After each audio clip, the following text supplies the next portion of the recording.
I'm a dragon. Wait. No, I'm not. It's just me, NihonTiger. Hi, everybody. How you doing? Welcome back to Build It Yourself. There's a horse in that tree. And today, I thought we would take a little bit of a road trip away from the build world to the Snapshot, the new Snapshot 15w31a. And there's a whole bunch of new blocks. So everything you see down here is actually new blocks and new things worth talking about. And there's also a few changes I wanted to mention as well. So let's get started here on some of the new things in 31a, which by the way is kind of a snapshot for 1.9, the combat update. A couple of things to mention. First off, armor stands will eventually be able to dual wield just as humans can. So if I can put this hoe over here, and then I put the shovel in my hand, now I'm dual wielding both, except only my right hand, or whatever my dominant hand is going to be the one that can operate things. So just keep that in mind for the future. We've got ourselves here the dragon head, which drops from the dragon. It's a mob drop, just as any of the other heads are mob drops. And you can put it on a stand. You can also go ahead and put it on your head, as I did. And it is a little bit big. And when you move, the mouth moves. The mouth moves when you move. So, worth mentioning. Let me take that off my head because I need it here for a moment. I didn't want to do that. I actually wanted to do that for demonstration purposes, but you can go ahead and pop it on a wall here. It's a little bit big. I don't really know if it's anything worthwhile for building besides going ahead and putting it on a wall as a mount. And really that's the focus of today's Build It Yourself with the snapshot update is going to be on building blocks. There's a UHC episode I'm going to do at a future date when the actual combat stuff is all ready to go. It's not ready to go right now. Shields are not in the game. There are new arrows in the game, but some of the combat changes haven't been made yet. So we'll focus on that, and it won't be a Build It Yourself episode, obviously, but it'll be a separate video talking about UHC stuff. Today, I just wanted to focus on some of the building stuff and the changes in 1.9 and how that's going to affect you. So getting back to the dragon head here, if I go ahead and put a redstone signal underneath him, his mouth will move up and down. So that's actually kind of cool if you want to do that. And if you time it just right, you can get the mouth to be in a different position than it is on the wall when you mount it. You just have to make sure that you can kind of time it. And it seems to only have open and close. Actually, you know what? No, it's a little bit open there. So again, just depends on the timing. And I guess the jaw will stop the closest point it thinks is the actual point it should be at. But let's get moving on here. We have this guy right here. Whoa, you have grown quite a bit. I planted this maybe like 20 minutes ago, and it's already grown all this stuff. This is a chorus plant. Now, a chorus plant can only be grown right here on endstone. So if you try to grow it on anything else, and if you grab it with your mouse in creative mode, it shows up as a block. I need some endstone as well here real quick, just so I can plant it, because it can only be planted on endstone. That's a very important thing to keep in mind. So let's go ahead and just go out here for now. Oh, block of coal, get out of here. So go ahead and do this for now. So we can go ahead and plant one of these bad boys here, and they grow like cacti, but not really, because they grow like cacti in that they grow slowly over time, one block by one block. And if you break the bottom block on this, for example, let's say we break that one, everything above it breaks. The flowers, which are up here, these things up here are chorus flowers, and you're supposed to be able to break them to get the chorus fruit that we have right here. And if you break the plant that's underneath it, like for example that, normally the plant doesn't explode. It's supposed to stay there, so you're supposed to have to break this first. But maybe there's some glitches. Remember, this is a snapshot. Things are kind of glitchy and breaky, and we're also in creative mode, so things are a little bit different than they will be in survival. But what can we do with the chorus plants? Well, you can go ahead and make a wall with them if you want to. it won't last very long. What's going to happen is these things are going to grow like that. And they're a little bit glitchy too right now with the way that they stack. If they're attached, if they're stacked too high and they're attached to another one on the bottom, it seems to break them. So they behave a tiny bit like cacti. But at the same time, yeah, they're just kind of really glitchy right now. I wouldn't recommend building with them. One, because they're kind of hard to build with in the first place. They do their own little thing. Whatever they want to do, they do. So I can just break that. We'll replant that there and see if that grows. But yeah, they kind of do what they want to do. And plus, just the coloring on them is not the best. I don't really like the dark purple with the streaks of white through it. I can't really think of a reason that I'd want to incorporate that in the build. It's not very good looking. I'm sorry. It's just my opinion on it.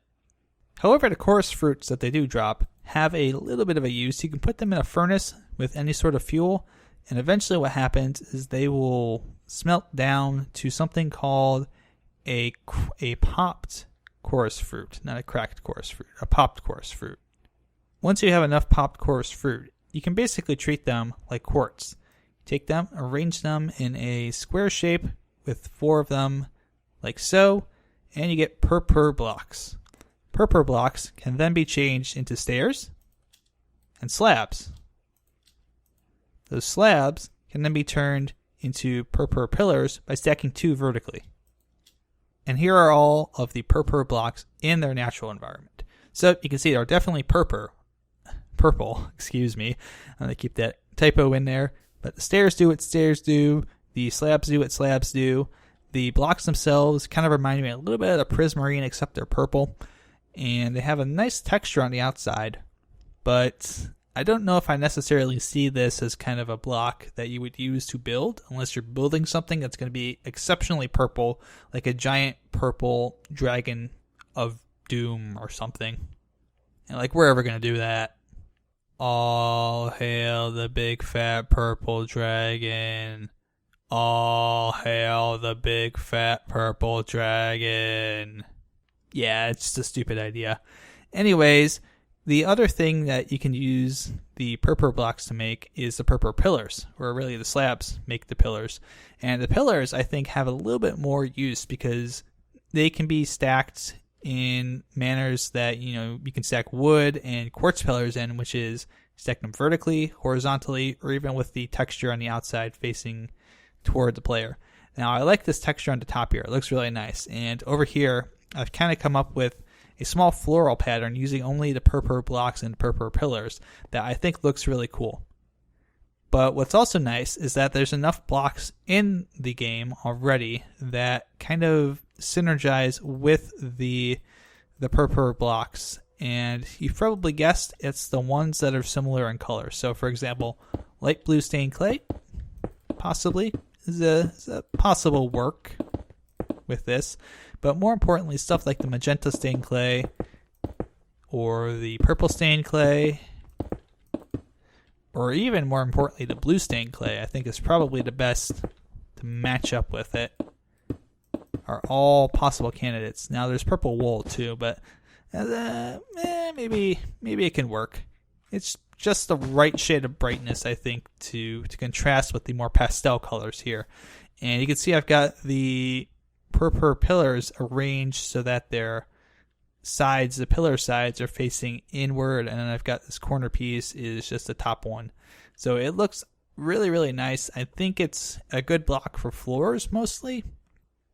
I don't know so much about building with the exterior, again, unless you're building a purple house, but I'm not one to build purple houses, so I just don't see as much use for it. You can also possibly use it with mycelium, I would guess. I think mycelium is just the kind of the right hue to work with it, but I don't know. It's got possibilities. However, the purpur block is not the only new block that makes the cut here. We also have, arranging 4 endstone in a small square shape, the endstone bricks. Like the purpur blocks, these are going to be found in the wild in a lot of the stuff in the end. You'll find them in, let's see here. Let's make a whole bunch of them. But you'll find them hanging around in end dungeons. You'll find them in end cities. You'll find them on end ships. All over the place. And they give not only use to endstone, but they're a really, really, really, really nice colored block. Very, very nice colored. Much wanted from me. Just something to do not only with all the endstone, but something that's going to look really nice. It's kind of a light yellow pastel color. As you can see here, and let's get a stone block here for comparison, just so you can see kind of the difference or the similarities, perhaps, to the two patterns. Stone bricks can go here, and we'll go ahead and pop the cracked stone brick down there too. But you can see it's kind of the same pattern, where it's the one big brick on top and the two little half bricks here in the middle. So there's the one big brick, and there's the two half bricks. So it recycles the same texture, but it does it with a little bit more of a weathered look. And I think that's the key to making this look really nice, is that it's got a tiny bit of a difference, and it's not quite as weathered and broken looking as the cracked ones, but it's almost like it's been windswept a little bit, or whatever. I don't even know if there's wind in the end, but you know what I mean, right? It looks more like it's been out getting beaten by the Ender Dragon every once in a while. But the end stone bricks, it's not the stone that they're going to go best with. There's another block that I really like with these. You probably have guessed it by now because I just went and picked it. But sandstone looks incredibly, incredibly nice alongside these end stone bricks. And I know you're probably thinking, well, Nihon, why didn't you go ahead and pick the obvious choice, which was to go and get end stone? I mean, end stone and end stone brick are the same type of material. Cobble and stone look good together. Stone and stone brick look good together. Why not? Well, my friend, I'll show you right now. I think the end stone brick, it matches with the color, but it looks a little too porous for me. I don't quite like it. It looks more organic than I really want in a build for a wall. So that's why I kind of like having this end stone brick and a sandstone together. The sandstone's a little bit darker hue color, but it really matches well together with the end stone brick. They complement each other very nicely, and that's the kind of stuff though. Let's toggle it down for. But that's when you're building. That's the kind of stuff, the kind of synergy, to use a buzzword, that you're looking for together when you're building. You know, for example, let's say we're building an old desert village and we want to have some nice weathered buildings. This would be perfect. This is absolutely what we're looking for. It's got a little bit of hallmarks of the bricks, and then these sandstone are kind of like more cracked bricks, you know, that you get with the cracked stone bricks and the regular stone bricks. So they fit really well together. I'm really happy with how that turned out. And plus, they actually look really, really nice. And I have to give Dinnerbone and Jeb, Grum, Surge, all of them, whoever worked on this, a lot of credit with the textures. Maybe Junk Boy too, since he does a lot of their work. The colors here match very well. So this is, you can see here, look at these colors. They coordinate very well. You could even use, this layout for a small building, and I think it would work just fine. So we're almost done. We got 3 more things to talk about. First thing right here, this little guy. This is a beetroot, and it is from the Pocket Edition. It's the first thing I can remember from Pocket Edition that's gotten thrown over into PC Edition, and it is basically another crop that you can grow. So let me see if I can grab it out of the food stuff here. Beetroot, and there's also beetroot soup, which is a food thing that you can eat. Obviously, you take beetroot, put it in a bowl, and that's beetroot soup. Let's put that away. So really with beetroot, what you're looking at is another crop to add to your gardens.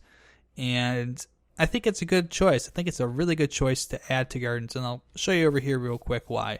So let's take a look at this as our typical garden. We probably saw this a minute ago. Our typical little garden. It's fairly nice. It's not too bad. You've got your little potatoes and your carrots and your wheat. oh, it's all good, right?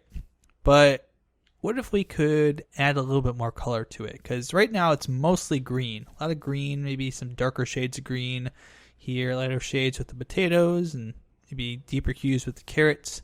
What if we could add some more color to this? And that's something I think has been missing from a lot of gardens. So we'll go ahead and just sprinkle in a little bit of beetroot.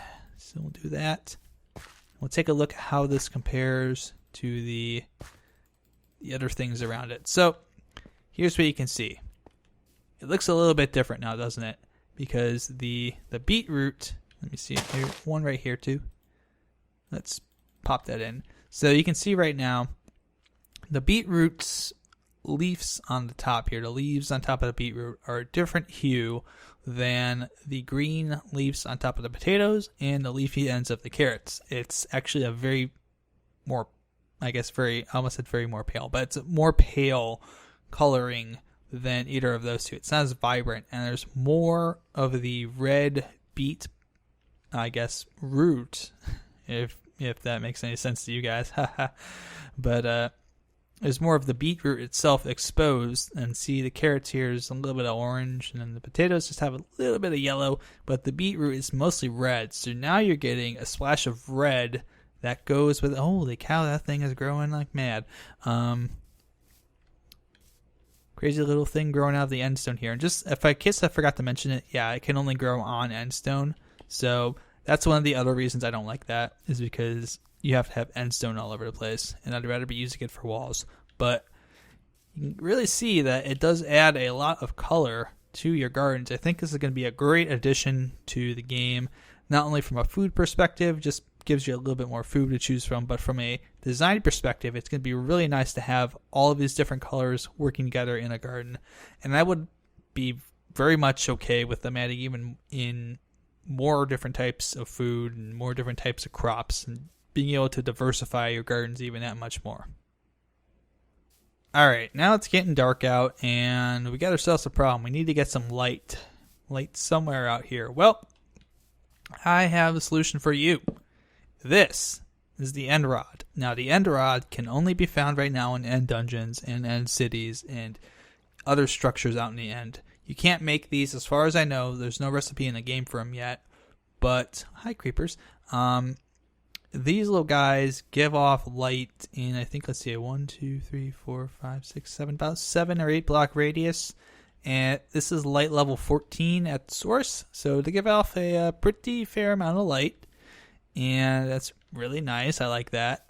But what's really cool about them is that they are made to be flush with blocks, because for the most part they'll be hanging off blocks. So you can see they are solid entities, and they do kind of connect very well to the blocks. And I should also mention they connect on all sides, so you can have them hanging upwards, downwards, and if you stack 2 of them on top of each other, like so, or maybe 3 or 4 or 5 or 6 or 7, they all connect at each other's ends. So for example, the first one down here will always connect to a block here, but then it will connect tip to tip, and then bottom to bottom, and then tip to tip, and bottom to bottom. So they always kind of connect together like this. It's really nice to see. And yes, you can actually build off them. There's a weird gap there, but I don't do that. So let's say we wanted to have them kind of come out here. We could do that and have them even work as, say, a light post for, I wouldn't say redstone lamp because they don't give out signal. You could do glowstone if you wanted to. I don't know why you would, because they give off a light already, so you'd have 2 sources of light on top of each other. But it looks okay. I mean, it's an all right source of light, and you could always put other things around that if you wanted to. But there's other opportunities as well. So let me grab this block of coal, and we'll put 2 here. Take an end rod, put it in between, and we got ourselves a funky little barbell. How about that? Couldn't do that in Minecraft really before, could you? Well, you could with the fence post, but it didn't look really good. Now it actually looks really good. Or, go ahead, take a block of coal, move it out one further, put another end rod on the end there, take some buttons, put them on the end. You got yourself a nice little axle for a car. How about that? Or a really large barbell. Your choice. Maybe like a set of weights or something. I don't know. I can't lift it. Too weak. But yeah, there's a lot of opportunities, I think, with the end rods. Not only because they're a light source, but because they actually look really good. They work really good. And overall, I think it's a really nice addition to the game. Alright, so one more thing to talk about, and that's pathways. So you guys probably know how to make a pathway by now, right? You get some coarse dirt, and you lay it down if you're in creative. Or more importantly, or more likely, you get some cobble, you lay down your cobble. Bippity boppity boop. There you go. You got yourself a path, right? If you want to get really fancy, you put some gravel in there. Ooh, look at us now. We're getting really fancy. I've used this strategy many, many times. I like it, but everything's about to change with how we make paths in 1.9, or it will change. And for those of you that might remember something that Jub tweeted out a long time ago, you know exactly what's coming. But for those of you that don't, let me be the one to introduce you to this. Got a shovel. I have a shovel. You have a shovel. Go ahead. Any grass blocks only. Right click on it. Right click. Right click. Right click, right click, right click, right click, right click, right click. Oh my god, what is going on? What is happening? Nihon, what wizardry are you conjuring up? Oh my goodness. Oh my goodness, what are you doing? I've made a path. Look at this. So, what we've got here, this is grass path blocks. These blocks are not harvestable by Silk Touch with a shovel, so don't even try to do it. You'll just get a dirt block back instead. What they are is a new type of pathway block that has been added to the game. We can even make little crossroads here if we want to. Sun's still up. That's fine. But you can kind of see here that first things first, there's a texture on them, and the texture is connected between all of the blocks. So you don't have to worry about something looking funky, like a monkey. Here you can see that it works quite well. It's got a little bit of a tiny 1 pixel indent. Hi, buddy. Oh, you got a flower for me? Oh, well, I guess not. But it's got a tiny little 1 path indent. There's no real transition woes moving from grass blocks to grass path blocks. It's not like there's a weird jump or anything like that. And what's really cool is if I want to, give me that coarse dirt. Nope. Get rid of the coarse dirt. If I want to go ahead and add some gravel and make like stepping stone, if I want to, I can do that. And I can kind of smoothly walk over all of that. There's a little bit of a jitter, but it's nothing too bad. So you can see the stones kind of now protrude from the top of the path blocks. And this is just an option. You can still do it the old way if you want to. And for some reasons, it might be better to do it the old way. But you now have the option in 1.9 to make paths that are actually naturally in the ground and not have to worry about harvesting up a whole bunch of blocks to do it. You just need a shovel, and a shovel will do. So I would be kind of remiss not to talk about some of the changes that have happened to existing blocks in 1.9. 2 of them have been affected in particular. They've been changed, and this is going to screw up some people's builds, some people's parkour, some people's lots of stuff because of the way that Mojang changed how these blocks render in the world. So you guys probably remember glass panes, iron bars, they both render in the same way. If you put one down, you get kind of this little cross-shaped item that you can stand up on. Well, not so much anymore. So these are the new single entity iron bars and glass panes. They're basically now little tiny posts. You can still jump on them, but they're much, much smaller. And if you kind of stack them around like so, stack them high, stack them low, however you want to stack them, they still operate in much the same manner as they did before. It's just when they're this one little entity all by themselves. And this is going to screw up some people's builds, because some people in 1.8 have specific builds that maybe use the little shapes to kind of fit for something, I guess. Hate to be the ones to break it to you, but this is your future now. You may want to change that ahead of time and find something that's a little more suitable.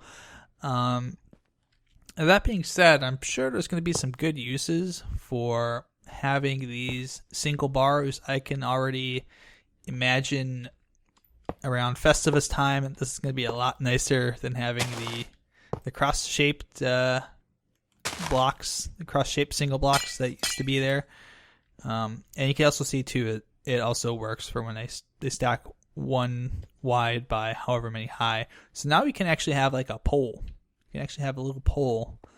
And they do kind of do the funky thing a little bit too, but make a little satellite dish maybe even. That's a possibility now, actually. You can make a satellite dish out of that. But yeah, it's a definite change. It's going to be a jarring change for some people, and it's going to screw up some people's builds. But I think it'll be okay. I think we'll all get through this. I might have to change a few things as far as, like, I used to use the iron bars when they were little ones like that for, like, chains.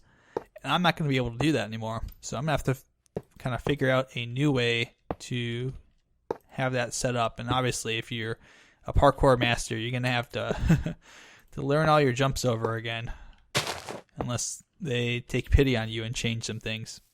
But that is pretty much, oh my goodness, you are growing out of control. That is pretty much it for the walkthrough. You can see it growing right there of the changes in Snapshot 15w31a. We'll have more of these in the future as they add more blocks. It's been promised there'll be more blocks.